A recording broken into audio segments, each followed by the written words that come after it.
I want you to think about this.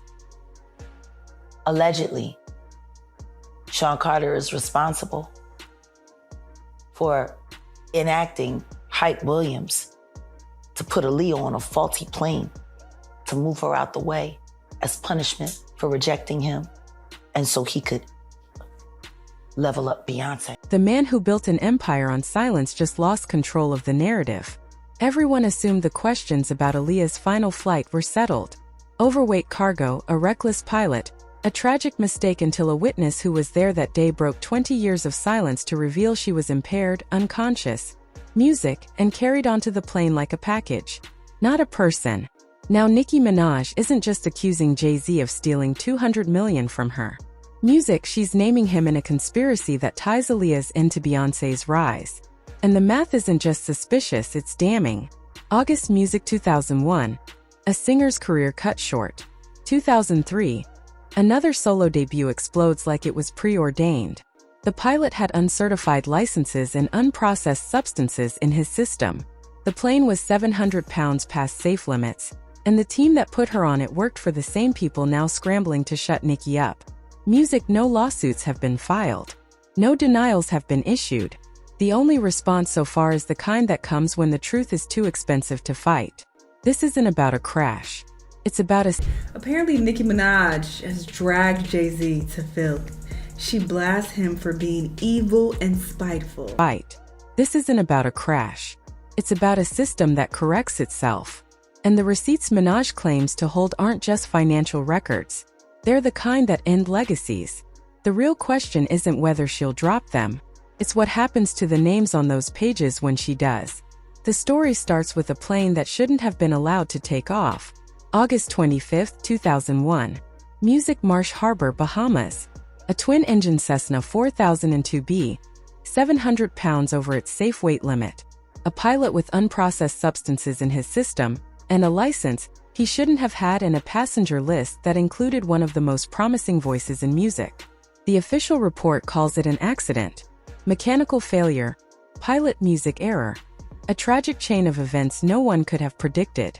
But that version of the story ignores the eyewitness who came forward years later to say Aaliyah didn't just board that plane. She was carried on unconscious music after refusing to get on in the first place. Kingsley Russell was 13 at the time, working as a baggage handler for the crew. And what he describes isn't an accident. Music, it's a sequence. First, the arguments over the weight. Then Aaliyah, visibly upset, climbing back into the van, saying she wasn't getting on. Then, music, the pill. Then, the way her team lifted her onto the aircraft like she was cargo, not a person. The plane didn't just crash. It was loaded with intent. And the question that follows isn't about mechanics. It's about who made the call to ensure she was on it. Here's where the official narrative starts to fray. The pilot, sweetest person you can know, very intelligent. She knew what she was about and she knew what she wanted to do with her. The official narrative starts to fray. The pilot, Music Luis Morales, wasn't just unqualified. He was a man with a history of substance issues, a recent probation for possession, and a license obtained under false pretenses. The plane itself had been cited for safety violations 4 times in the years before the crash. And yet, Music, none of that stopped the flight. No weight check, no second thoughts, just a group of people who somehow decided it was fine to put a star on a plane that couldn't fly. The coroner's inquest would later confirm the obvious. The aircraft was doomed before it left to the ground. Music. But the part that doesn't sit right is the way Aaliyah's own team overrode her refusal. That's not negligence. That's a decision. And decisions like that don't get made without a reason. The timing is the first red flag. Aaliyah's tragic event happens in August of 2001. Music, by 2003. Beyoncé's solo career is no longer a question. It's a coronation. Music, dangerously in love, doesn't just succeed, it dominates, turning her from a member of Destiny's Child into the undisputed queen of R&B. Music, the math isn't just convenient, it's suspicious. 2 years is barely enough time to grieve, let alone rebuild a career from the ground up. Music, unless, of course, the path was already cleared. Industry insiders have whispered for years about the way certain artists get elevated while others get erased. But this isn't just competition. This is Music, a before and after scenario where one woman's end... So tell me about your relationship with Beyonce, because she's on a track here. You know, everybody asks me that. Well, then I should know. Scenario where one woman's end marks another's beginning. And when you factor in the way Jay-Z was reportedly pursuing Aaliyah in the months before her passing, showing up at parties sending flowers, Music making his interest known, it starts to look less like coincidence and more like cause and effect. Then there's the way Jay-Z's own lyrics suddenly sound different in this context. In 2006, on a track with Pharrell, he raps, "Hop got a young girl, still not quite 21. Aaliyah was 21 when she passed." The line was dismissed as just another boast at the time, but now it reads like a confession, especially when you consider the way he was photographed with her at Diddy's 4th of July party in 2000. Music, his arm around her, his attention undivided. Damon Dash, her boyfriend at the time, would later admit Jay-Z was going hard to get close to her. Music, and when you connect that to the way her team allegedly forced her onto that plane, the picture isn't just unsettling, it's music damning. This wasn't just a crush, it was an obsession. And obsessions like that don't end with rejection. They end with control. The financial angle is where things get even messier. Nicki Minaj's public feud with Jay-Z isn't music new. But the way she's framed... But there are people who have been indicted in the public space, and it hasn't been true.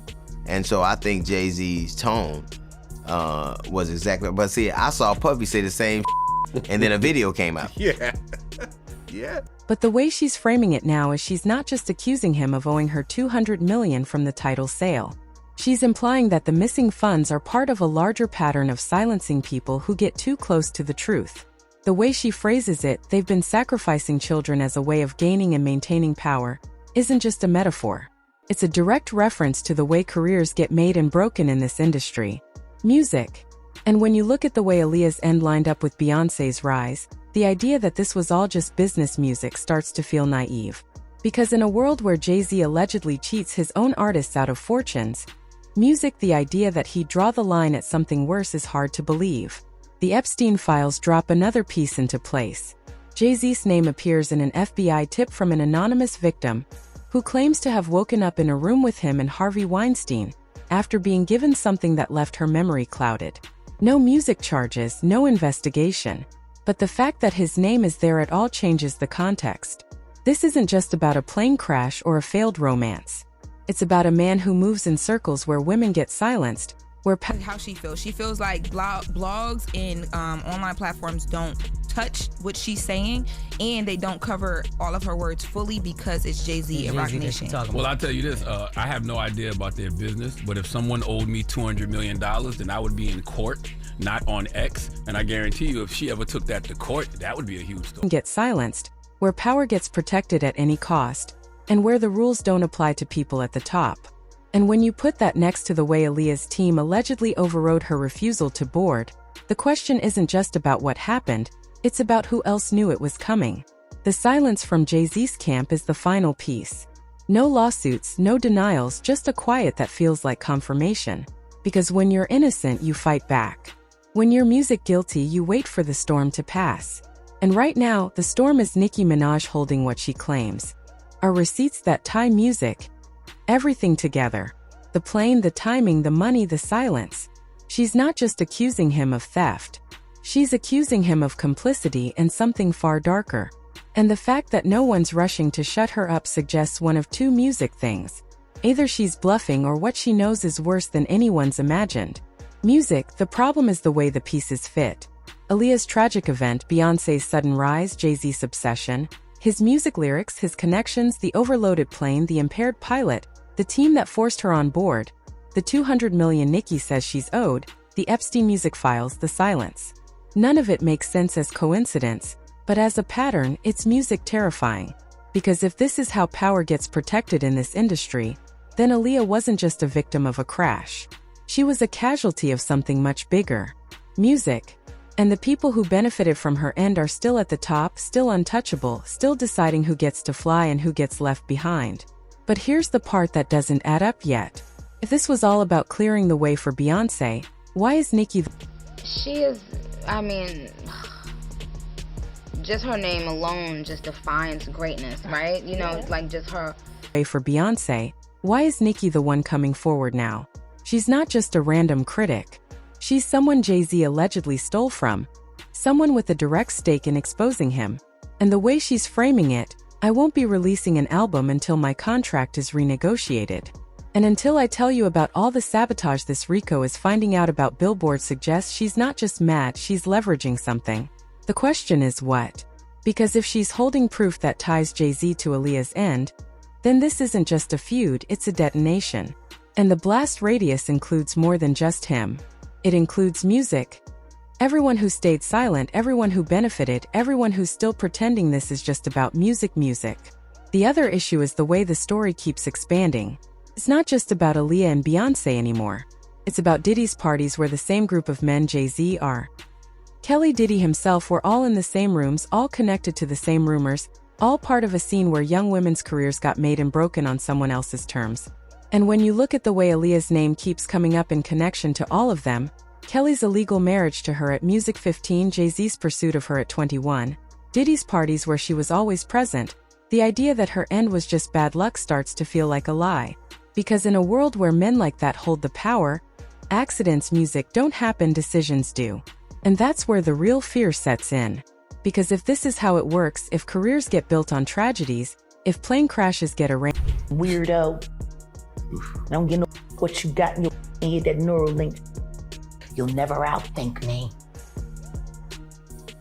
Ever. Just get arranged. If women get silenced when they know too much music, then Aaliyah wasn't the first. And she won't be the last. The only difference this time is that someone's finally talking music. And if Nicki's receipts are real, then the people who thought they'd gotten away with it are about to learn the hard way. The past doesn't stay buried forever. Music, especially not when the graves are this shallow. The pattern starts with R. Kelly. Music, because if you want to understand how Aaliyah ended up on that plane, you have to look at how she was treated long before she ever set foot in the Bahamas.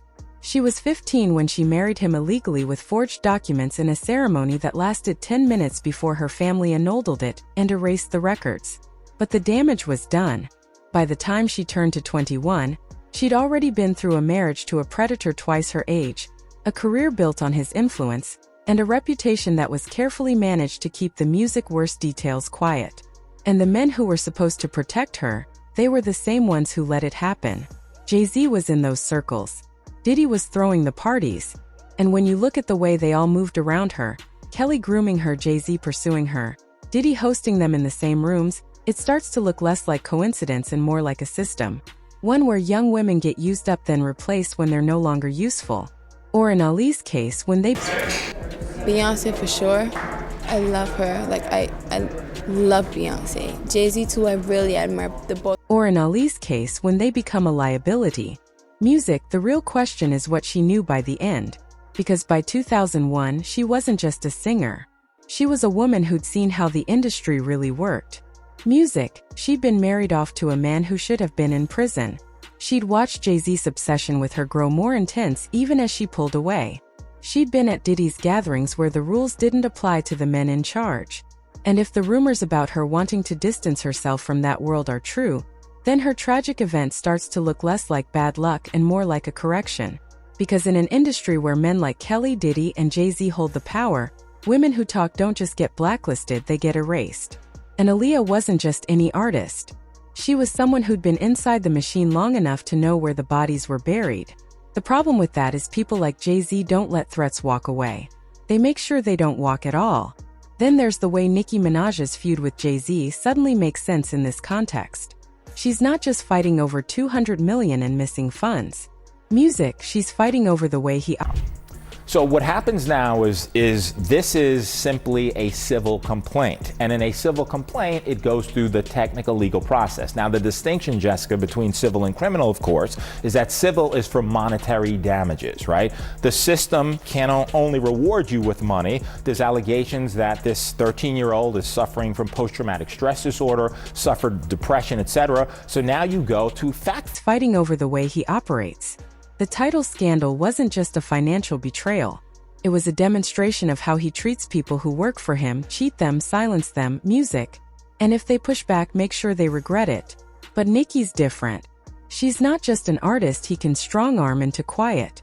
Music, she's someone with her own platform, her own leverage, and if her claims are real, a direct line to the kind of information that could unravel more than just his reputation. Because if she's holding proof that ties him to Aaliyah's end, then this isn't just about money. Music. It's about survival, his and everyone else who benefited from the way things were handled. The other piece that doesn't get talked about enough is the way Beyoncé's career trajectory lines up too perfectly with Aaliyah's disappearance. Music Destiny's Child was struggling to break free from the girl group label. Aaliyah was the undisputed princess of R&B with a voice, a style, and a fan base that made her untouchable. Music. And then I know so much on how you got where you are, how you stepped on many people. And a fan base that made her untouchable. Music. And then suddenly she wasn't there anymore. 2 years later, Beyoncé's solo debut doesn't just succeed, it redefines the genre. Music, the timing isn't just convenient, it's calculated. Because in an industry where women are pitted against each other, the only way to guarantee one rises is to make sure the other can't compete. And if Jay-Z was willing to go that far to clear the path for his wife's career, then the love story they've sold the public starts to look like something much darker. A partnership built on more than just music. Music, one built on silence and the kind of loyalty that doesn't ask questions. What's even more disturbing is the way this fits into a larger pattern. Left Eye's tragic event in 2002.